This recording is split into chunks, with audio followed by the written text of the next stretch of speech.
students, let us start with a new lesson, that is physical change and chemical change. When we hear the word change, what comes to our mind? This word actually, we use it every day in our life, right? We say the time has changed. We say the season has changed. We also tell weather has changed. The day has changed into night. Okay? And we say, sometimes we say, you have changed. Your friend will say, you have changed. You are not the same person, right? And we also see that seeds growing into plant. So the seed has changed into plant. And the plant changing into trees, right? Then we would have seen the babies, right? The babies growing bigger and bigger and becoming an adult, right? So it has changed. So we see so many changes around us.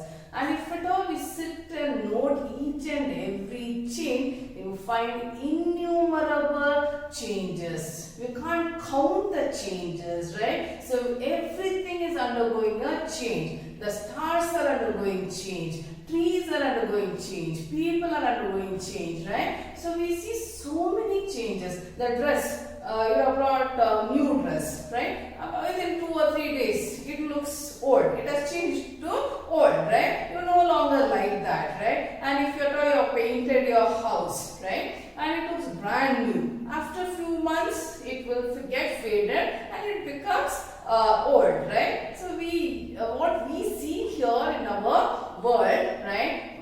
That one thing which is going on in our world is that change, right? Change is one universal truth. Each and everything undergoes a change. Okay, there is no such things which will not undergo a change. So whatever changes just now I have told. Okay, if at all we list. Okay, few changes. Let me list out. Okay, I told you seasons change, and I told weather changes, and I told seed changing into plant, and the plants growing to become a tree or shrubs, right? Okay, and I told you a baby becoming an adult, later it becoming an old person. Okay, right? So it is undergoing change. And flower, like if you talk about flower bud, the bud will blossom and it will become a flower, right? It will blossom into flower. Then it will dry and it will wither. It will dry and wither, right? So like this, we see so many changes.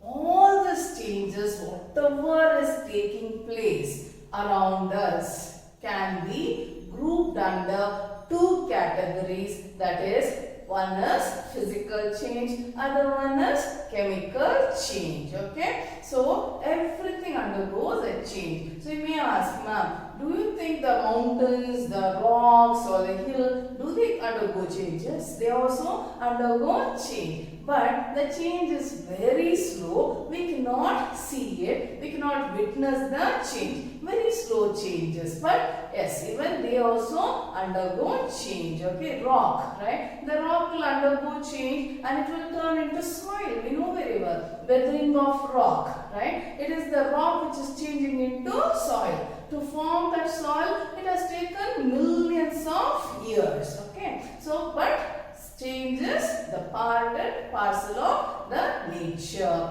There is nothing which will stay as it is. As I told you, if at all we sit and list each and everything in our life, whatever change is taking place, right? You have taken sugar. Sugar, you put it in water and you dissolve, right? The sugar has changed, right? From that sugar crystal, it has dissolved into tinier particle and it has mixed with water. So there is a change, right? All these changes, whatever changes what I told you, can be grouped under two categories, that is physical change and chemical change. So let us see how to understand, how to tell out of this given changes what I have listed here. Here we can identify Some are physical change, some are chemical change. So if I tell you season, weather, right? It is an example. They are example for physical change, and these are examples for chemical change. How will I know it's a chemical change? How do you know this is a physical change? We should know the characteristics to identify, to differentiate, or to classify a change into physical change and chemical change. We should know the characteristics of a physical change. So let me put down the characteristics of chemical change and physical change. So first one is physical change. So let us put it the properties in the columns. So physical change and chemical change. Okay, so first one, in physical change, no new substances are formed. No new substances are formed.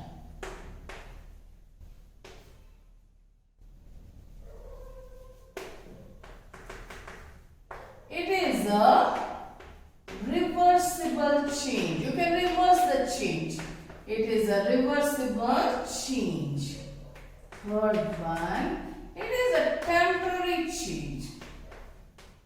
See these two things, right? For most of the physical change, it is reversible and temporary. For most of the physical changes, few it is not reversible and it is not temporary. It may be permanent. Okay, but one thing which we have to keep it always in our mind is in physical change, no new substances are formed. Okay, so it is reversible change, it is temporary change, and the substances which undergo change here in physical change, the substances which undergoes a change, which undergoes a change will retain its original property. I'll explain all this thing, don't worry. Original properties.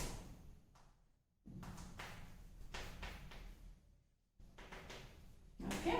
Chemical change. When we talk about chemical change, here always a new substance is formed.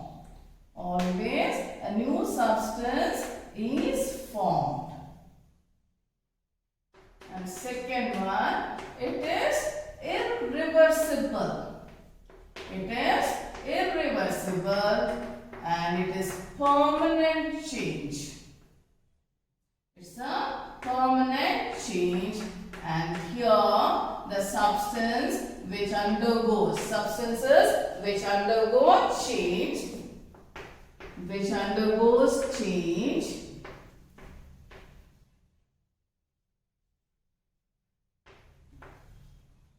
will lose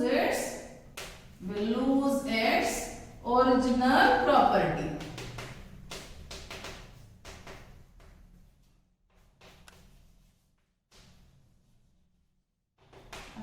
So these are the characteristics of physical change and chemical change. Once you understand this, you yourself can classify or identify whether it's a physical change or a chemical change. Okay. Now, what does physical change say? No new substances form. Whenever it changes, it doesn't change its property. That is, no new substances formed a physical change. I'll explain that. Then next is, it is a reversible change.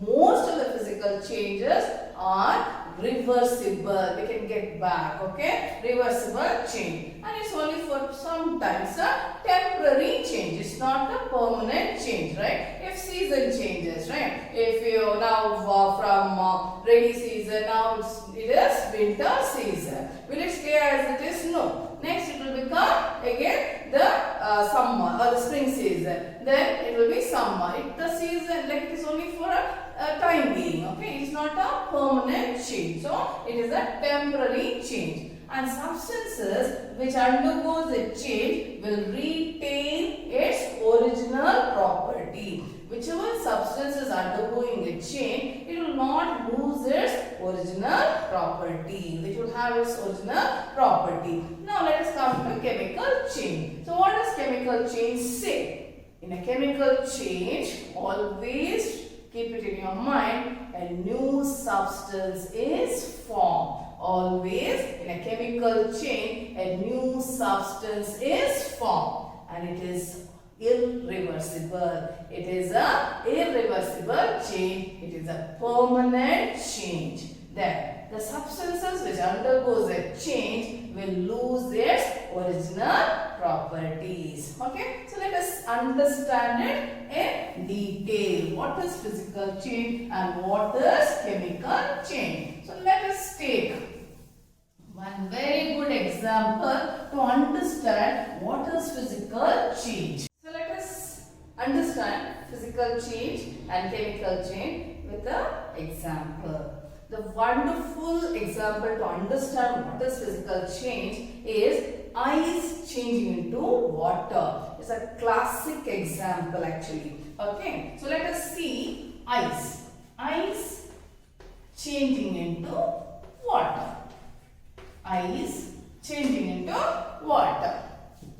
So you know ice cubes. So here what I am talking is, I am talking about ice cubes. So you have taken ice cubes and we put it in, we just keep it outside. What will happen? It will absorb the heat which is in the room, like from the room temperature, it will start melting. It melts and it becomes water. So what we see here, we see change in state. What we observe here is there is change in state. So it indicates basically ice is what? Water. The solid form of water. What is water? It is the liquid form of water. But what we have seen, we have witnessed a change, right? There is change in the state of matter. The solid state has changed into liquid state. How we know there is no new substances now formed?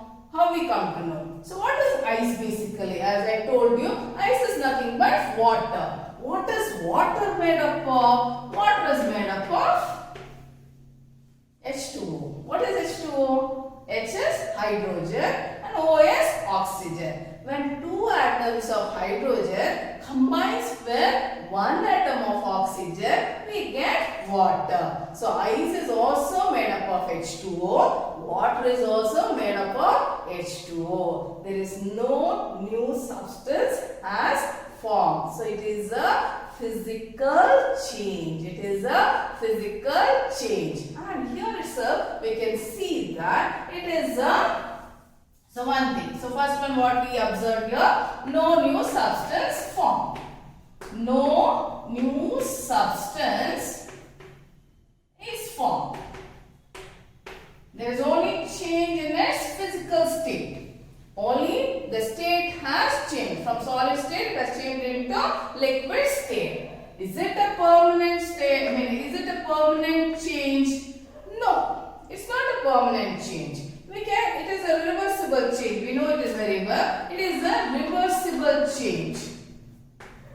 Reversible change means what? Again, we can convert this water into solid.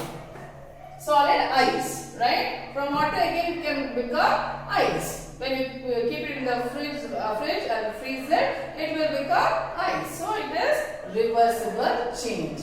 And it is a temporary change. It's a temporary change. It's a temporary change. Do you think ice has changed its original property when it has changed into water? No. The taste of ice is also same. The taste of water is also same. So it has retained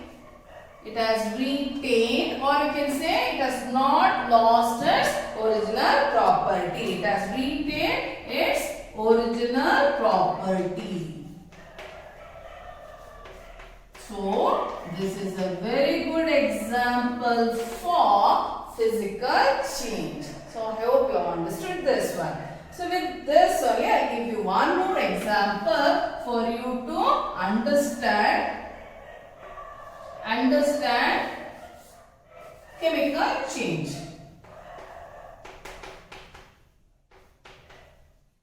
So, let us take very good example for you to understand is milk getting converted to curd. What is chemical change here? Milk. Have you tasted milk? Milk tastes sweet. What is the taste of curd? Curd tastes sour. Okay. So this is milk is sweet to taste and curd is sour to taste. So what has happened here? A new substance has formed. Why a new substance has formed? Because it has lost its original property. Okay? Understood? So it is new substance has formed. New substance is formed here. Okay? Then, is it a reversible change? Of course not. Why? We can't, from curd we can't get back milk, right? So it is a irreversible change. It is a irreversible change. Is it a temporary change or a permanent change? Like if just the milk has converted into curd, and if we keep it for some time like that, do you get back the milk? No. It's a permanent change. It's a permanent change. And as I told you, the substances have lost the original property. Lost the original property. I hope you have understood with these two examples. The what is physical change and chemical change. I'll perform one more activity for you to understand. Before that, I'm trying to make you understand what is physical change and chemical change with one more example. So, it is also very, best example for you to understand what is chemical change and physical change. This change we have seen, or you have seen every day. If not every day, you have observed also. Candle. When you light the candle, what will happen? What is candle made up of? So candle is made up of wax. You know very well. Candle is made up of wax. Right? Candle is made up of wax. Okay. So you know that. It's not pinkish, you know very well. It will be yellowish. The flame is yellowish. With the wax, so this candle is made up of wax. When you light a candle, what will happen? Slowly the wax will start melting. What we see is melting of wax. Right? What is melting of wax? Is it a physical change or a chemical change? Yes, it's a physical change. Why it's a physical change?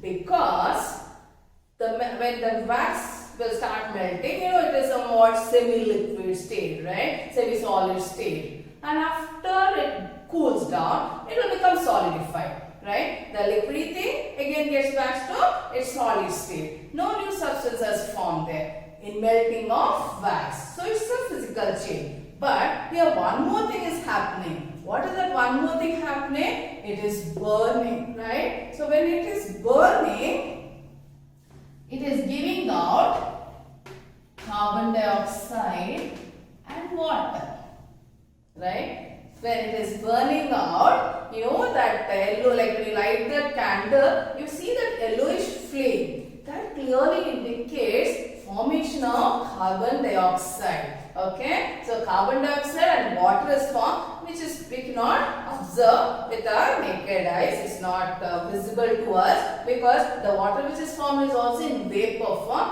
and it is in gaseous form, right? Both water vapor and carbon dioxide is in gaseous form, so we cannot see. But we know that carbon dioxide and water is formed because whenever you burn anything you burn, it will release carbon dioxide and water. Okay, so what is this one? It is a chemical change, right? So here with this example we can understand, this example is good for both to understand both physical change as well as chemical change. Okay, I hope you have understood. Or one more example if at all you want, right? So you know the iron nails. Iron nail, you know.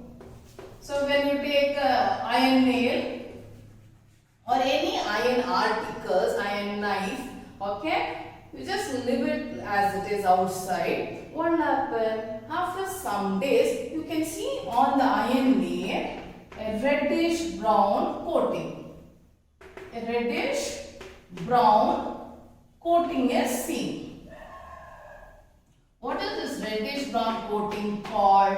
It is called rust, right? Rusting process. In Kannada they say tukku hidiyodu, right? So rusting process, right? So rust is formed. That reddish brown coating is rust. What is it in chemically? What is that rust? Rust is nothing but ferric oxide, iron oxide.